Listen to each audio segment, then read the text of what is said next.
नमस्कार, आपण पाहताय सांगली न्यूज। भाजपने नाही तर पाटील गटाने माझी फसवणूक केली, अनिल अप्पांचा पत्रकार परिषद घेऊन खळबळजनक खुलासा। मी तुम्हाला पहिल्यांदा जे काय घडलं ते थोडक्यात वर्णन सांगतो तुम्हाला काय काय घडलं ते। काल मी माझ्या कार्यकर्त्यांचा बैठक घेतली होती आणि त्यांना काय घडलं किंवा सगळ्यांना माहीत पाहिजे काय घडलं, आता प्रत्येक जण काय त्या प्रत्येक चर्चेत नव्हता, त्यामुळे काय घडले सगळ्यांना माहीत होण्यासाठी काल बैठक घेतली। आज तुम्हाला सगळ्यांना एकत्र बोलवून जे काय घडले ते तुमच्या समोर सांगावं म्हणून आजची पत्रकार परिषद आहे। तुम्हाला सगळ्यांना माहीत आहे की भारतीय जनता पार्टीत वैभवदादा आणि त्यांच्या पार्टीचा प्रवेश झाल्यानंतर आम्ही कुठेही काही प्रतिक्रिया, तुम्ही कित्येक जण विचारले परंतु कुठलीही प्रतिक्रिया न देता पार्टीने स्वीकारलेलं आहे।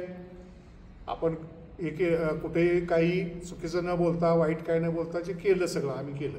त्या पद्धतीनं परत त्यांचे मला फोन आले की आपण बसूया, त्या पद्धतीनं 2-3 वेळा बसलो। त्याच्यानंतर दुसऱ्या तिसऱ्या बैठकीला सगळ्यांना माहिती आहे नगरपालिका इलेक्शनच मेन, त्यासाठी मी एक प्रस्ताव त्यांना सुरुवातीला दिलेला होता, ते तुम्हाला पहिल्यांदा सांगतो, त्यातलं महत्त्वाचं सांगतो, म्हणजे तुम्हाला सुरुवात कळावी म्हणून सांगतो। त्यांना प्रस्ताव असा दिलेला होता, त्यातले महत्त्वाचे मुद्दे सांगतो। म्हणजे ओबीसी त्यावेळी आरक्षण वगैरे काही पडलेलं नव्हतं, त्या चर्चेच्या वेळी काय आरक्षण वगैरे कुठलं नव्हतं। ही चर्चा जवळजवळ 3-3.5 महिन्यापूर्वीची, त्यावेळी कुठलंही आरक्षण पडलेलं नव्हतं। त्यावेळी असं सांगितलेलं होतं की ओबीसी स्त्री अथवा पुरुष आरक्षण पडलं तर मी किंवा माझी पत्नी देवता बाबर हिला उमेदवारी द्यायची। 6 ते 7 उमेदवार त्यावेळी आम्ही सांगू त्या पद्धती, आम्ही सांगेल त्या 6 ते 7 उमेदवार आमचे, त्यापैकी 3 आमच्या समाजामध्ये देवांग कोष्टी समाजाचे व इतर 3 ते 4 हा दुसरा मुद्दा होता। त्यावेळी आरक्षण नसल्यामुळं नगराध्यक्षावरील म्हणजे आरक्षण ओबीसी नाही निघालं तर उपनगराध्यक्ष आम्हाला द्यायचं 5 वर्ष ही त्यांना सांगितलं होतं। एक स्वीकृत नगरसेवक कॉप्ट आमचा 5 वर्षासाठी असं एक बोलणं केलं होतं। आणि त्यावेळी सांगितलेलं होतं उमेदवार आम्ही सांगू ते, आम्ही आमचे उमेदवार आम्ही सांगणार आणि ज्या प्रभागात सांगाल तिथंच आमचे उमेदवार, त्यातले 50% लेडीज जेंट्स, ह्याच्यातले महत्त्वाचं हे त्यावेळी सगळी चर्चा केलेली होती। त्या पद्धतीनं 1-2 बैठकीनंतर 6 नगरसेवक पदाचे उमेदवार आणि नगराध्यक्ष जर निघालं ओबीसी तर ते आम्हाला द्यायचं असं ठरलेलं होतं। त्या पद्धतीनं त्यांना नावं पण सांगितलेली होती उमेदवाराची, त्यावेळी सगळी नावं पण सांगितलेली होती काय ह्या पद्धतीनं। फक्त आरक्षण निघालं नव्हतं, कोण कुठं हे सांगता येत नव्हतं। त्यामुळं उमेदवार 6, नगराध्यक्ष ओबीसी निघालं तर आमचा, एक स्वीकृत नगरसेवक आमचा, ह्या पद्धतीनं सगळं ठरलं। त्या पद्धतीने मी दादांना लेखी त्यांना मी 3-3.5 महिन्यापूर्वी नगराध्यक्ष आरक्षण निघाल्याच्या अगोदर तिथं मी त्यांना सांगितलेलं दिलेलं होतं, ज्या पद्धतीने ठरलेलं आहे, आमचं ठरलेलं आहे। चंद्रकांत दादांना म्हणजे चंद्रकांत दादा सांगितलेलं होतं। त्याच्यानंतर नगराध्यक्षपदाचं आरक्षण निघालं, त्याच्यानंतर आरक्षण निघालं, आरक्षण ओबीसीसाठी, महिला ओबीसीसाठी निघालं। त्यावेळी लगेच मला त्याचे दादांचे, वैभवदादांचे, परत सदाभाऊंचे फोन आले की अभिनंदन, हे झालं ते झालं सगळं झालं। त्याच्यानंतर प्रभागातील आरक्षण निघाले, अगोदर नगराध्यक्षाचं निघालेलं होतं, त्याच्यानंतर प्रभागातील निघाले। प्रभागातील आरक्षण निघाल्यानंतर कोण कुठं कसं द्यायचं याच्यावर 2-3 बैठका होऊन 6 उमेदवारी आमचं फायनलच जवळजवळ केलेलं होतं। 6 उमेदवार आणि नगराध्यक्ष, म्हणजे असा जो कुठं गैरसमज करून दिला जातोय की मी हट्ट धरला किंवा काय केलं. वास्तविक हे अगोदर 3-3.5 महिन्यापूर्वी सगळं ठरलेलं आहे. म्हणजे मी बोलत नव्हतो, का तर काय चर्चा असते, सगळ्या चर्चा पूर्ण व्हायच्या असतात म्हणून मी काय गोष्टी बोलत नव्हतो. हे सगळं ठरलेलं होतं. ठरल्यानंतर सगळं झालं बऱ्यापैकी सगळे विषय संपले. त्यांना मी अगोदरच त्यावेळी बोललेलो होतो की जोपर्यंत आपले विषय संपत नाही तोपर्यंत भारतीय जनता पार्टीचे कार्यक्रम आपण एकत्र करू, परंतु माझे जे काय कार्यक्रम असतील किंवा तुमचे काय असतील ते एकत्रित केलं जाईल. त्या पद्धतीनं आम्ही काय पत्ते पाळलो. पण ज्यावेळी फायनल चर्चा झाली आणि सगळं झालं त्याच्यानंतर गणपती उत्सवात तुम्हाला सगळ्यांना माहीत आहे की मोदक वाटपाचा कार्यक्रम आम्ही सदाभावना बोलवून ते केलं होतं. परत दीपावलीचा फराळ किंवा ते जे किट वाटणं त्याच्यावर सगळ्यांचे फोटो टाकले होते, सगळे केलं का सगळे विषय संपले होते. त्यामुळे सगळ्या चर्चा झाल्या होत्या. फक्त एखाद्या प्रभात इकडं का तिकडं एवढं चाललेलं होतं चर्चा. पुढं कोण येतंय त्याच्यावर बघून उमेदवार फिक्स, फक्त इकडं घ्यायचं का तिकडं घ्यायचं एवढ्याच चर्चा फक्त पेंडिंग होत्या. त्याच्यानंतर 6 महिन्यापूर्वी वैभवदादा चंद्रकांतदादांनी मुंबईला बोलवलं असल्यामुळे ते गेलेले होते. आणि जिल्ह्यातले काही नेत्यांना पण बोलवलं होतं. त्या दादांचा मला तिथून फोन आला, मी बाहेरगावी होतो. तर मला दादांचा फोन आला की अरे इथं सगळे वैभव पाटील वगैरे सगळे येऊन बसलेत आणि ते तुझ्या पत्नीला उमेदवारी देवताला आणि 4 नगरसेवकाचे तुम्हाला शीट देतील. मी म्हटलं दादा तसं नाही, म्हटलं 6चं ठरलेलं आहे. त्यांनी तुम्हाला ते सांगितलेलं नाही, 6चं ठरलेलं आहे. तर दादा म्हटले ठीक आहे तुमचं काय जे असेल ते तुम्ही करा, ते करा, पण आपल्याला एकत्रच जायचं. त्याच्यानंतर ती चर्चा झाल्यानंतर ते विट्यात आल्यानंतर मी त्याला म्हटलं असं कशाला सांगितलं किंवा जे ठरलं आहे ते सांगून काय अडचण असली तर सांगणं इथंपर्यंत ठीक होतं. त्याच्यानंतर सांगलीत एक मिटिंग होती जे सम्राट बाबांनी त्यावेळी अध्यक्ष वगैरे इथल्या मुलाखती झाल्यानंतर त्यावेळी पण मी गेलो होतो. पण इथं ते घर जाळाचं प्रकरण त्यावेळी वैभवदादा त्या ठिकाणी थांबलेले होते. त्यामुळे ते त्या बैठकीला त्या वेळेत आलेलं.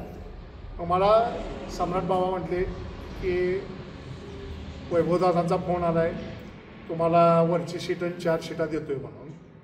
आणि मी म्हटलं तसं नाही म्हटलं. त्यांनी असं सांगितलं नव्हतं.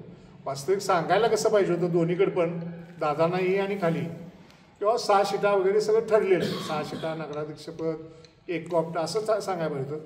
पण काही अडचण असेल काय असं म्हणून जरा इकडे तिकडे करावं असं न सांगता सत्य बोलले पण अर्धसत्य सांगितलं. त्याच्यानंतर मग ते आमचं मिटत नाही असं दिसलं. मग त्यांनी वैभवदादांना त्या ठिकाणी बोलवून घेतलं. वैभवदादा आले त्या ठिकाणी. मग आम्हाला दोघाला हात बोलून घेतलं. खाडेसाहेब वगैरे सगळे होते, पडळकर साहेब वगैरे सगळे होते. मी त्याला सांगितलं दादा तुम्ही असं कशाला सांगितलं, अर्धसत्य का सांगताय, सगळं सांगा ना. 6 ठरलेले होते. 1 नगराध्यक्ष, खालचे 6 उमेदवार असे ठरलेले होते. तुम्ही त्यांना 4 हे ठरलंही ते आम्ही काही सगळ्यांना दिलं नव्हतं. दादांना पत्र दिलं होतं सगळ्यांना. आता दादांना दिले, पालकमंत्री म्हटलं बाकीच्या सगळ्यांना काही सांगायची गरज राहिली नाही ना. त्यामुळं आम्ही त्यांना काही कुणाला सांगितलं नव्हतं. पण ते समोर मी केलं होतं त्यावेळेला. पण त्याच्यानंतर परत विट्यात आल्यानंतर काही चर्चा झाल्या. शेवटी सदाभाऊंचे माझे पण 2-3 वेळा 4-5 वेळा बैठक झाली. भाऊनी काही अडचणी सांगितल्या. परत एकदा आता दीपावलीच्या पिरियडमध्ये ते कोल्हापूरला चंद्रकांत दादांच्याकडे गेले होते. तिथून पण मला फोन आला दादांचं की असं ते एवढ्या शीटा ते देते असं ठरलेलं आहे ते. आणि ते माझ्यासमोर आलं. म्हटलं त्यांना विचारा ना नक्की काय ठरलं आहे, सगळं व्यवस्थित काय ठरलं आहे ते. त्याच्यानंतर आल्यानंतर मला बोलवल्यानंतर मी गेलो, मी वैभवदादा आणि भाऊ. मी म्हटलं अहो असं कशाला सांगायचं, मी सांगायला कसं पाहिजे की असं ठरलेलं आहे, परंतु असं आम्ही देऊ शकतोय हे सांगणं योग्य आहे. ठीक आहे, इथंपर्यंत ती चर्चा आम्ही काय करायची ते आमचा विषय झाला ना. परंतु सांगताना कसं सांगितलं गेलं पाहिजे की असं म्हटले बरोबर. भाऊंचं सुद्धा तोंडातून बरोबर आहे, ते असं व्हायला पाहिजे होतं. परत त्यानंतर 1-2 चर्चा झाल्या. त्याच्यानंतर शेवट 1 शीट जी विक्रम भिंगारदेव यांची म्हणजे तिच्या भावाच्या मंडळी माया प्रवीण भिंगारदेव एवढी एक शीट थांबवा म्हटली, एवढी एक शीट थांबवा. मग मी म्हटलं विचारू तर घेतो, मला बोललं तर पाहिजे म्हटलं. मग मी त्यांना विक्रमला बोलावून घेतलं. त्याला सांगितलं असाच सगळ्या अडचणी येतात, जरा तो असा उपाय लागतोय, तुला कॉप्टमध्ये तू घरच्या कोणाला सांगशील त्यांना पहिलीच संधी द्यायची व्यवस्था करतो त्या ठिकाणी.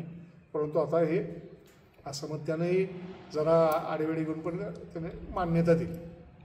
आणि हे सगळं झाल्यानंतर आत्ता शुक्रवार शनिवारी म्हणजे अर्ज सोमवारी आम्ही भरले, त्याच्या अगोदर शुक्रवार शनिवारी यशवंतनगरमधील एका बंगल्यात, राजकीय व्यक्तीच्या एका बंगल्यात, जबाबदार व्यक्तीच्या बंगल्यात मी, वैभवदादा, सदाभाऊ आणि एक राजकीय जबाबदार व्यक्ती आणि दुसरी एक जबाबदार व्यक्ती अशा सगळ्यांच्या ठिकाणी एकत्रित चर्चा झाली.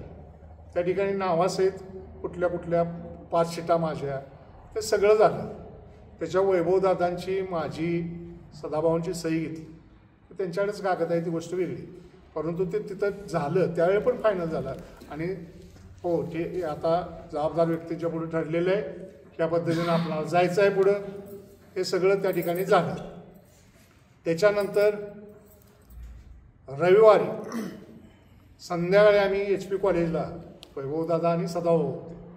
तर आमच्या महिला आम्ही सगळे उमेदवार म्हणजे ठरलेले होते उमेदवार, सोहन, ओम सगळेच उमेदवार त्या ठिकाणी गेलो.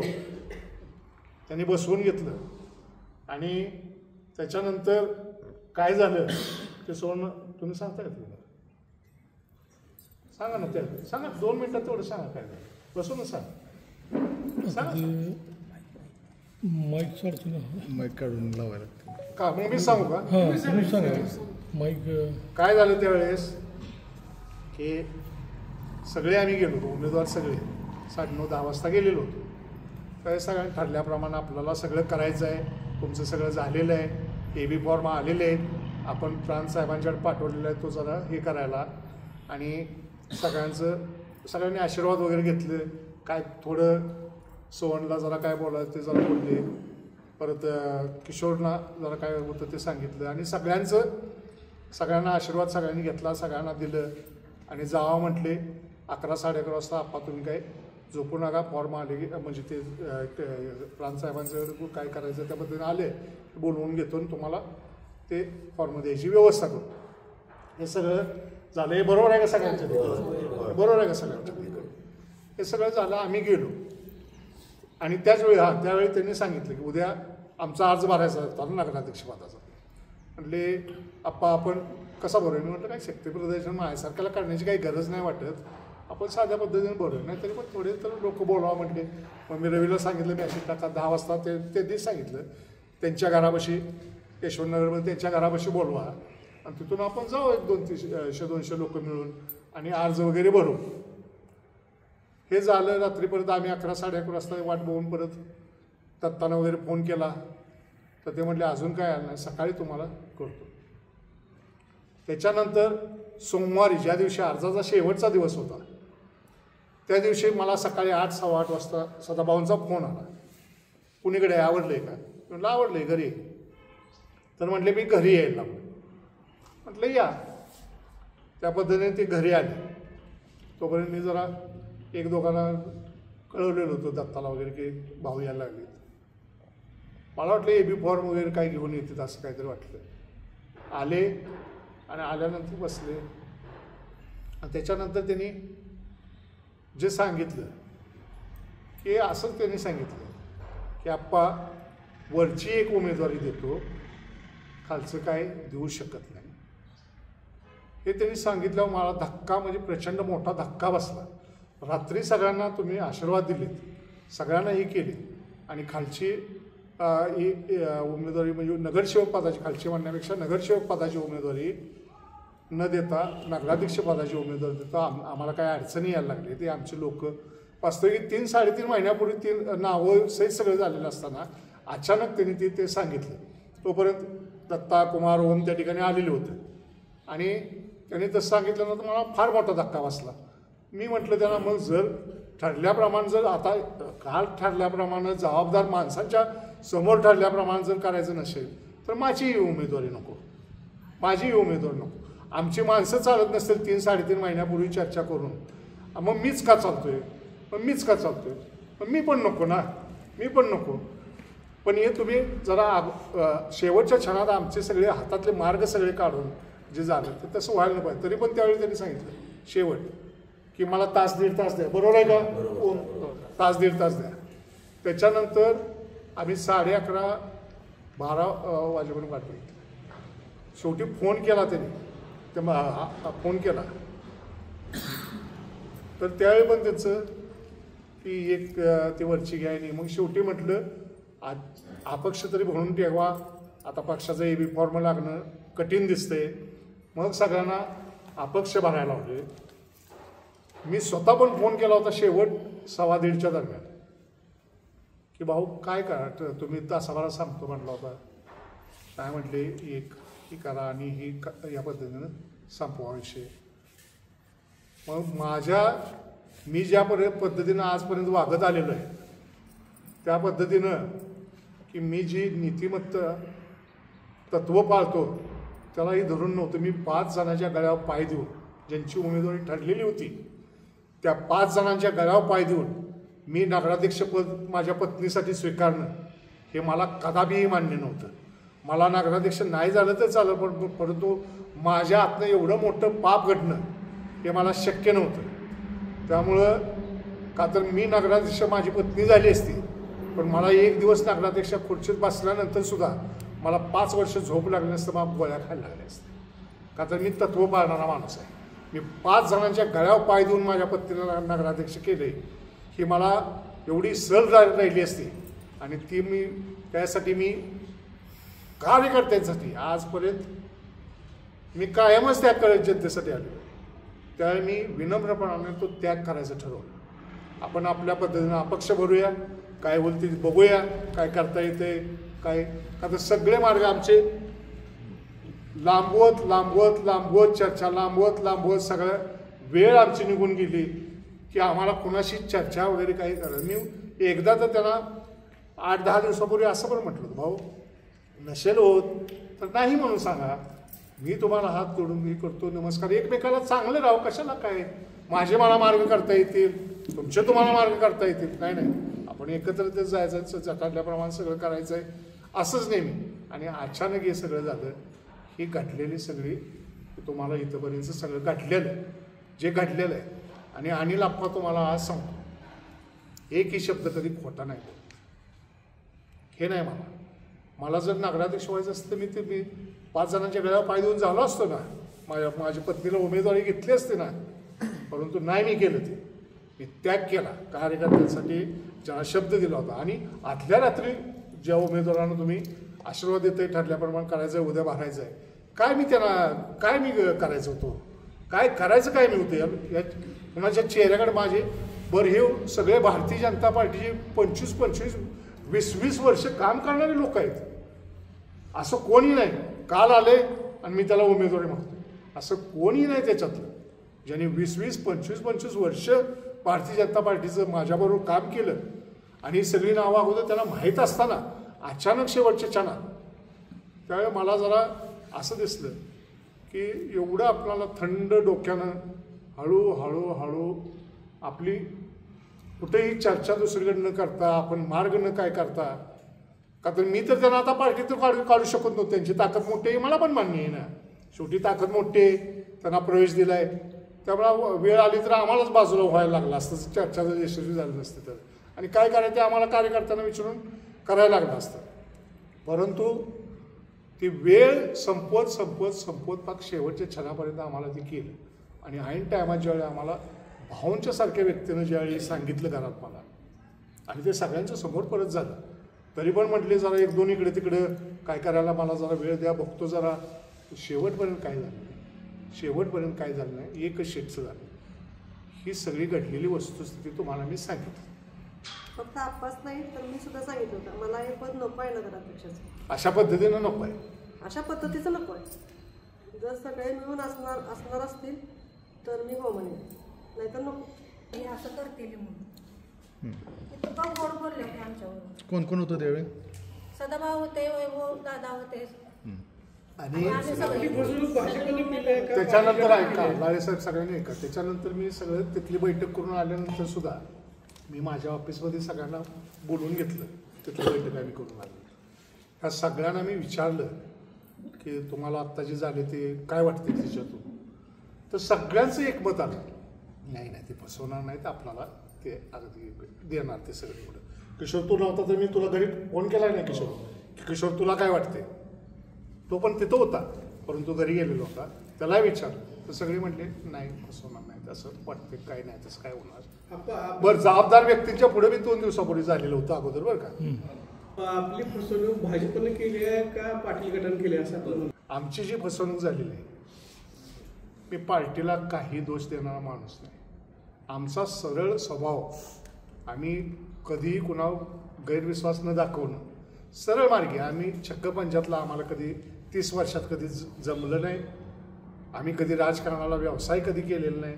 त्यामुळं आम्ही सरळ मार्गी राजकारण समाज सेवेचं साधन म्हणून त्याच्याकडे बघितलं असल्यामुळं आम्ही सरळ मार्गी असल्यामुळं आम्हाला आमची आता सरळ सरळ दिसते आमची फसवणूक झाली. आमची फसवणूक. तुमचा जो करार झाला तो पाटील आणि भाजपचा असा झाला होता का तुमचा आणि भाजपचा झाला होता? माझा आणि वैभवदादा आणि सदाभाऊ. तो करार कोणाबरोबर झाला होता? तुम्ही जे लिहून दिलं होतं 6+1. वैभवदादा आणि सदाभाऊ. नाही ते चंद्रकांत दादाला माहित नव्हतं. ते आम्ही जे ठरलं ते त्यांना सांगितलं, म्हणजे मी लेखी दिली होती काय पद्धतीने ठरली ती दिलं होतं त्यांना. तिथं ज्या सह्या झाल्या होत्या म्हणताय तुम्ही, त्याची एक प्रत तुमच्याकडे काय घेतली गेली ती नाही घेतली. आम्ही आता एवढं सगळे जबाबदार माणसं आहे ती नाही घेतली. पण ही वस्तुस्थिती मी सांगतो, कोणी त्याच्यावर विश्वास ठेवा न ठेवा, पण मी खोटं बोलत नाही एवढं पक्क सांग. आता पुढची भूमिका आम्ही उद्या 3 वाजेपर्यंत अर्ज माघारी घेण्याची मुदत आहे. उद्या आम्ही 11-12 वाजता काय करता येते बघून पुढची भूमिका घेणार आहे. त्यानंतर तुम्हाला आम्ही परत लगेच सांगणारच आहे. अर्ज भरल्यानंतर मुदत संपल्यानंतर भाजपच्या कोणाशी बोलणं झालं आपण? वरिष्ठांना सगळं मी दादांना पण फोन केला होता की बाबा असं दादा झालं ठरलेलं या पद्धतीने मी म्हटलं आता ते तुमच्या लेवलला तुम्ही जरा बघा. मुळात निष्ठावंतांना डावललं जातंय का ह्या सगळ्या प्रक्रियेत? आता निष्ठावंतांना म्हणण्यापेक्षा म्हणजे विटा शहरातील भारतीय जनता पार्टी म्हणजे पाटील गटच आहे. आता आम्हाला जे निष्ठावान आहेत त्यांना अचानक अशा पद्धतीनं करून जी एक प्रकारे आमची फार मोठी फसवणूक झाली. आणि आम्ही विश्वास ठेवून आता एवढे सदाभाऊंचं वय त्याचं ते सगळं बघता नुसतं वैभवदादांच्या बरोबर नाही, सदाभाऊंच्या बरोबर सगळ्या चर्चा भाऊंच्या बरोबर. उलटं मला भाऊ काय सांगायचं, आप्पा काय असले मला सांगायचं त्या पद्धतीने. त्यामुळे सगळं झालं तर आम्ही विश्वास ठेवला. आम्ही चुकलो असून विश्वास ठेवला.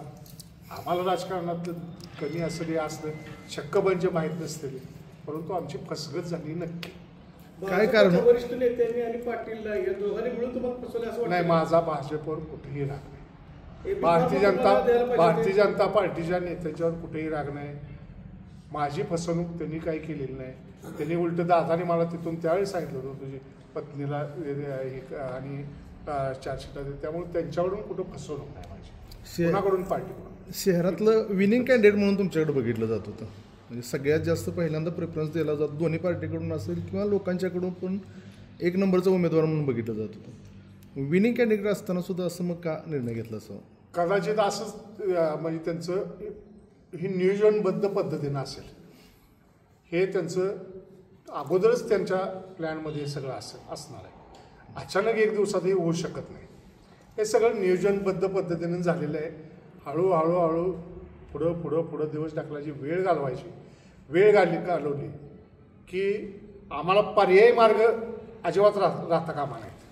पर्यायी मार्ग म्हणजे समजा आम्हाला काय वाटलं सगळ्याची चर्चा करून दुसऱ्या पक्षाचं कुठलं करावं का, ह्या काय करावं का, अजून काय करावं का, काय करावं आता आपल्या काही जिथं असं जर होत असेल असे मार्ग सगळे संपवल्यानंतर ह्या पद्धतीनं झालेले आहे. भाजपच्या वरिष्ठ नेत्यांनी तुम्हाला पाटलांना जवळ देऊन तुम्ही पार्टी सोडावी अशी वेळ आलेली आहे का? भाजपच्या वरिष्ठ नेत्यांनी नाही, परंतु स्थानिक नेत्यांनी आम्हाला तसं दिसतंय, आता जाणवते. 11th आवरला तुम्हाला भाजपला सोडून दिलं असं दिसतंय ना चित्र, कारण तुम्हाला तुम्ही हे करायला पाहिजे. पार्टीनं नाही सोडलं, पार्टीवर आम्ही दोष फॉर्म तुमच्याकडे द्यायला पाहिजे. नाही, असं कसं म्हणू शकत नाही. का तर काय होतंय लाळेसाहेब, शेवटी ज्याची ताकद जास्त राजकीय गणित आहे, ज्याची ताकद जास्त. वास्तविक हे खरं आहे की जेवढे आमचे उमेदवार होते तेवढे आम्हाला द्यायला पाहिजे होते, परंतु राजकीय ताकदवर आम्ही पण विश्वासानं, मी काय असं कधीच म्हणत नव्हतो. मी पार्टीला असं कुठेही म्हटलेलं नव्हतं की माझ्याकडे फॉर्म द्या. एवढं विश्वासानं चाललं असताना, एवढं व्यवस्थित असताना माझं काही अडचण नव्हती. सदा तुम्ही पहिल्यापासून एकनिष्ठ राहिलाय, तुम्ही आता एकनिष्ठ पार्टीबरोबर राहिलाय. आता इथून पुढं तुम्ही भारतीय जनता पार्टीबरोबर राहणार?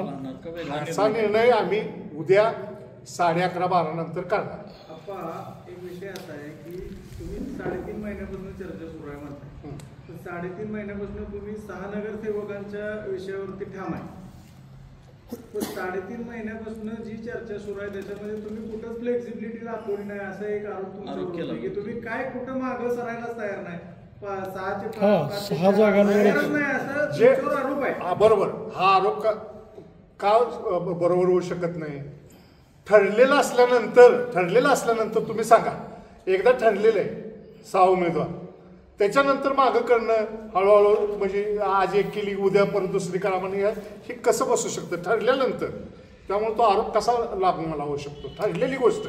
भाऊंच्या बरोबर तुमचं बोलणं झालं का? सगळं ठरलेलं आहे म्हणजे त्यांच्याबरोबर सगळ्या बैठक झाली. घराकडे तुमच्या जेव्हा आली होती भाऊ, तेव्हा तुम्ही शेवटच्या क्षणी असं आता रात्रीच हे सगळंच होतं ना. सगळे उमेदवार त्यांनी आशीर्वाद दिले, कशा पद्धतीने निवडणुकीला आपण सामोरं जायचं आहे हे सगळं सांगितलं त्यांनी.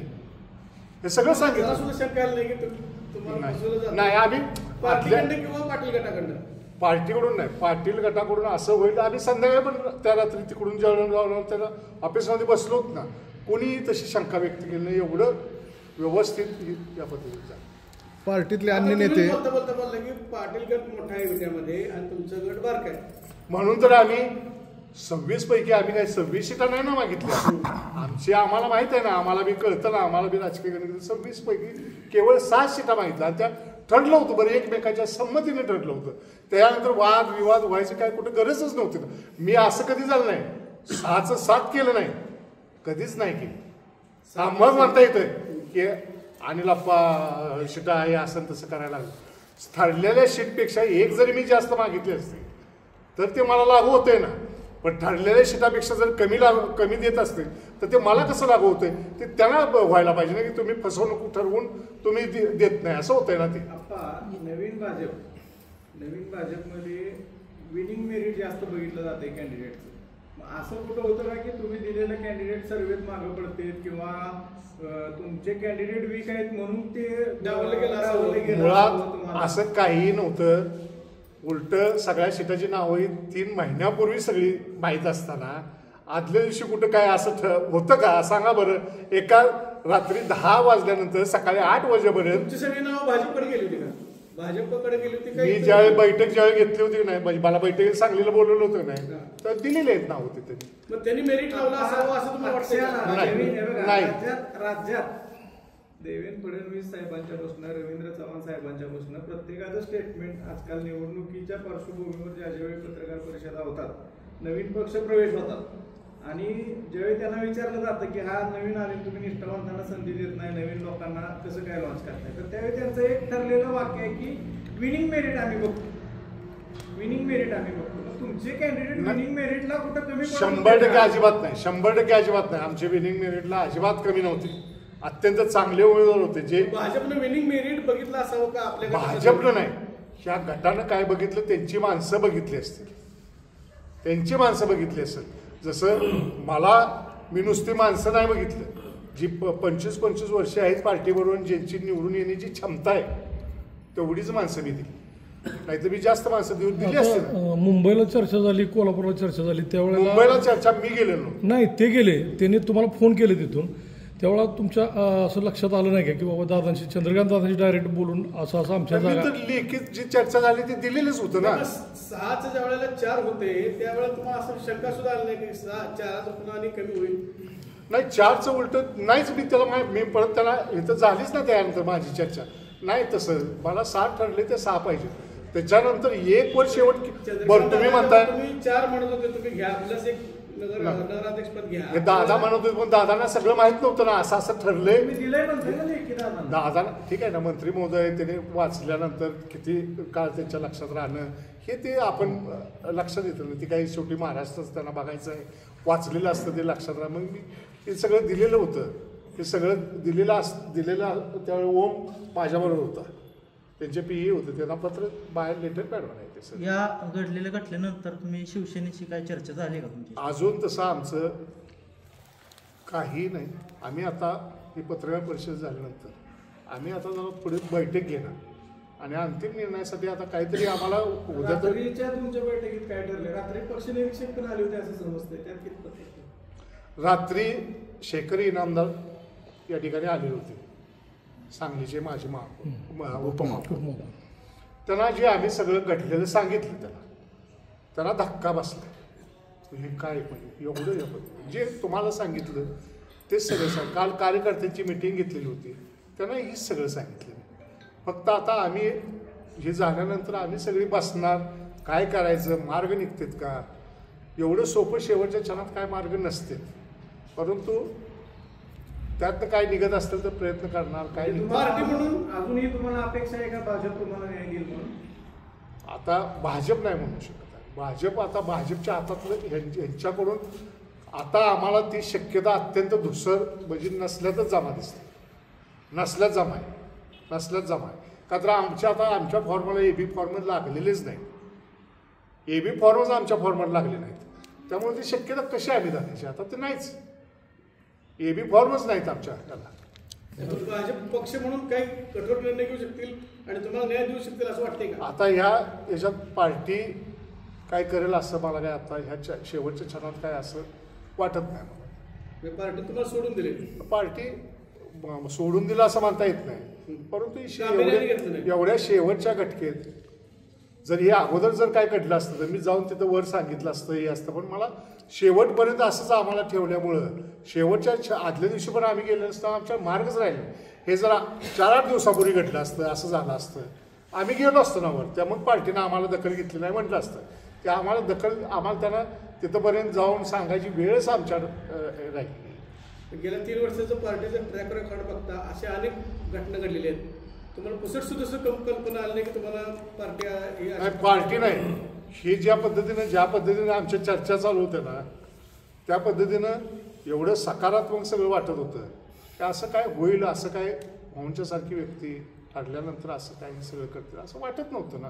दुसरा एक आरोप होते तुमच्यावर की गेल्या विधानसभेपासून तुम्ही शिवसेनेबरोबर. हा त्याचंही उत्तर तुम्हाला सांगतो. बरं झालं ते विचारलं. ते शिवसेनेबरोबर ही चर्चा चालू असताना ही चर्चा जागा वाटपाची तुमची याची त्यावेळेला सुद्धा तुम्ही शिवसेने संपर्कात होता. आता ते बरं झालं विचारलं. मी सांगतो कधीही युती सोडून मी शिवसेनेचं कधीही काम केलेलं नाही. युती म्हणून युती धर्म म्हणून जी भारतीय जनता पार्टीचा आदेशच होता प्रामाणिकपणे आम्ही सगळ्यांनी पाळला. उलट 19ला अनिल भाऊंच्या बरोबर युती होती. भारतीय जनता पार्टीची शिवसेनेची युती होती म्हणून आम्ही त्यांचं काम केलं. 2024ला महायुतीचे उमेदवार म्हणून काम केलं. आणि मी ज्या वेळेपासून सदाभाऊंचे माझे त्यांनी प्रवेश केल्यानंतर शेवटचा सोमवारचा होईपर्यंत मी कधीही शिवसेनेच्या अमोलदादा किंवा सुहासरावांच्या बरोबर कधीही राजकीय चर्चा केली नाही. केवळ यांच्याबरोबर चर्चा करत राहील. कायम यांच्याबरोबर चर्चा करत राहील. कधीही केलं नाही. आणि मी त्यांना ते बोलून दाखवलं होतं. मी कधीही वेगळ्या ठिकाणी गेलो नव्हतो. का तर सगळं आपलं चाललंय व्यवस्थित तर कशासाठी वेगळं आणि आम्हाला काय गरज पडली होती. जर व्यवस्थित सगळं चाललं होतं तर काय गरज पडली होती. आम्हाला शेवटी पार्टीबरोबर राहणं ह्याच्यातच आनंद होता ना. आमचं आयुष्य गेलं त्यामुळे आम्हाला त्याच्यातच आनंद होता ना. आम्हाला उलटा आम्ही युती धर्म पाळला. मग काही चूक झाली का आमची. युती धर्म पाळला आम्ही. मग आम्ही काही 2024ला युतीचं सोडून वैभवदादांचं काम करायला पाहिजे होतं का? असं काय का? असं होऊच शकत नाही ना. युती धर्म पाळला आम्ही, केलं, प्रामाणिकपणे केलं. तुम्ही आमदार साहेबांना वाढदिवसाच्या शुभेच्छा द्यायला गेला तेव्हापासून बिनसले असं म्हटलं जातं. मी असं कधीही मी राजकीय जीवनात बऱ्याच गोष्टी अशा पाळतच नाही. माझं कोण शत्रू म्हणून मी राजकीय व्यक्तीकडे बघत नाही.